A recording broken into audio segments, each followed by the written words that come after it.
All right, everybody, welcome back to the #1 television program in the history of the entire universe. I am Brian Lee Durfee, author of The Forgetting Moon, The Blackest Heart, and The Lonesome Crown, all three books published by Simon & Schuster's Saga Press. Today I'm going to be reviewing A Mortal Terror by James R. Benn. This is book number 6 in his Billy Boyle World War II murder mystery series. I think there's about 18 books in the series so far. I have all of them. Let's talk about the cover first, because you know I love graphic design and cover illustration. Daniel Cosgrove is the illustrator that did this cover. It's beautiful.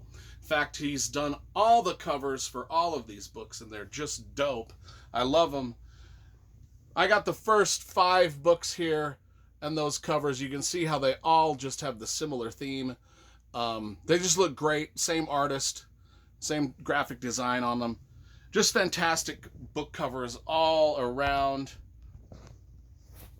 Okay, let's talk about the book itself. Billy Boyle, World War II mysteries, murders happening during World War II. Billy Boyle is an Army lieutenant. He is an ex-cop, an ex-Boston police officer. He's related to Ike, related to Dwight D. Eisenhower. That's why he gets, once in a while, some inside information on a few things. Sometimes gets sent on little quests and adventures by his uncle Ike. And, this book starts off, he's not really on an adventure, but he's in the town of the border town, the Swiss-Italian border town of Chiasso. I think that's how you pronounce it, Chiasso. Chiasso. I've been there. It's near Lake Como, and it is a border town. I've been through it. I mean, I wore my Lake Como shirt today in honor of the fact that the beginning of this book is set in right there near Lake Como. Chiasso, a border town. I've literally crossed the same border between Switzerland and Italy as Billy Boyle does here in this book. I drove from, Switzerland down over the St. Gottardo Pass and down through the city of Bellinzona, and I visited the castles in Bellinzona, and then it took me down into Chiasso, Italy, and I was on the freeway, big freeway, and I noticed that suddenly I was the only car on the freeway. All the other cars had diverted off onto this other street, this other freeway. And I was like, well, why are they all over there? And then they were all stopped.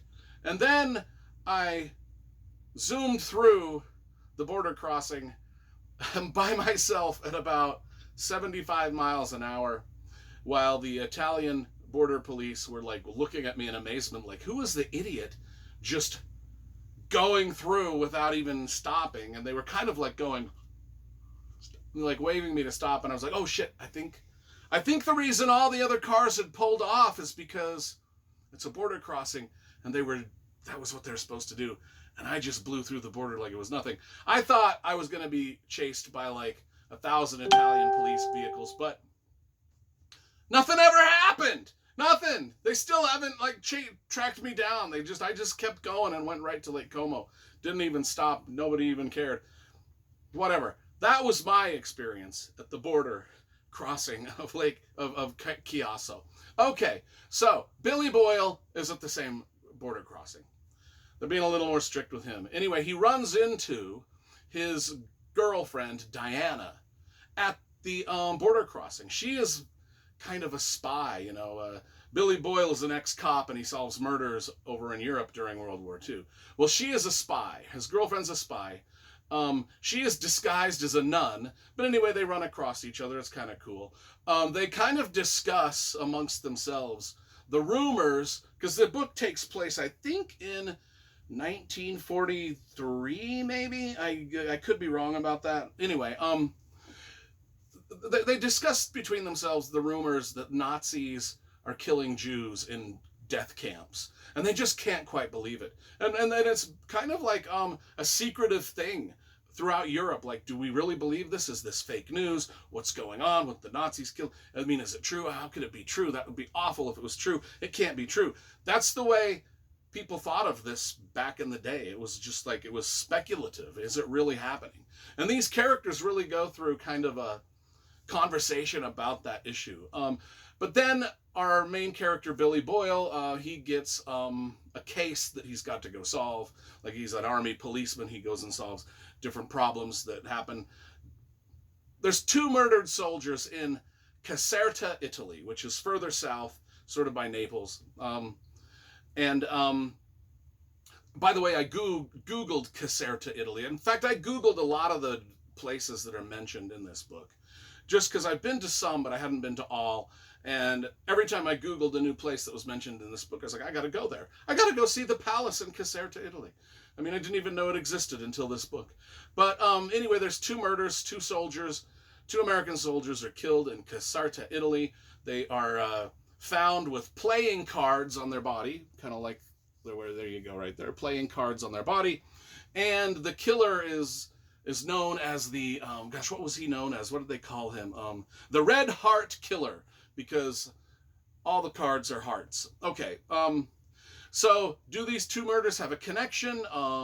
What's with the playing cards? And then we get to Caserta, and we get Billy Boyle trying to solve this murder mystery, interviewing all the people that knew these guys, getting deeper and deeper into the different chain of command that is involved at the army down there. And there's kind of going to be a big invasion coming soon. And this book really, it's actually my favorite one of the group so far. My favorite one of the group so far. I actually really was engaged with this because the author, James R. Benn, really goes into detail on the history of this city of Caserta, the people that lived there, the rulers that lived there, why the palace is there, about every sculpture that is on the grounds and in the gardens of this place, things around the town and the history of that. Really cool. It deals with themes of PTSD and suicide within the army. I mean, the cover itself says it all. The one soldier holding the other soldier. Not only do we get to see Billy Boyle's girlfriend in the beginning, we get to see his good friend Kaz. Now, Kaz is this Polish soldier. I think he was from Poland. But anyway, he's kind of a good soldier. He's from a wealthy family, and he's Boyle's friend, and he's been kind of his sidekick throughout all of these adventures so far. There's 18. I haven't read them all. And then we also get the treat of getting to know Billy Boyle's own little brother in this story. And so that's kind of the murder mystery that needs to be solved and the place that it needs to be solved at. And I was more taken with just all of the history. And I've said this before about the series. The history lessons that you learn about World War II and about Europe that James R. Benn packs in these books. Every book is just packed with different facts, different little tidbits of interesting stuff that was going on during the war, interesting stuff about every town that Billy Boyle visits and the history of those towns. It's just cool. I really loved the scene where they kind of they take a Jeep trip and they kind of get lost in the mountains north of Rome, or is it Naples? I think it was Rome. I can't remember. They were in the mountains above one of the big cities in there, and they got lost and they couldn't figure it out, and they were looking at a paper map, and I was just like, the first time I ever went to Europe, actually the first handful of times I went to Europe in my rental car, I had a paper map.